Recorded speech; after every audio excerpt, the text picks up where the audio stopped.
آج ہم اپنا پہلا سبق شروع کریں گے حروف تہجی کا۔ اردو میں حروف تہجی کی کل تعداد 37 ہے۔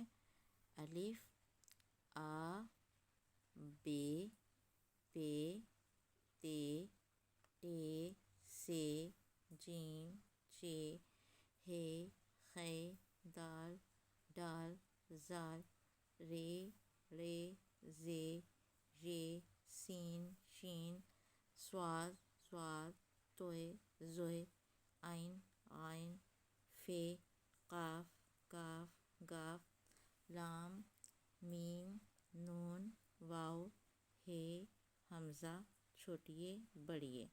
ٹھیک ہے، یہ 37 ہیں کل تعداد ان کی اردو میں۔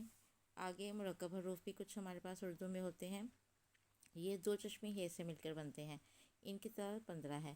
جیسے انگلش میں ہوتا ہے ڈبل ساؤنڈس کے ہوتے ہیں، جیسے سی کے ساتھ جو ہے وہ اگر ہم ایچ کو ملاتے ہیں تو وہ چ کے ساؤنڈ دیتا ہے۔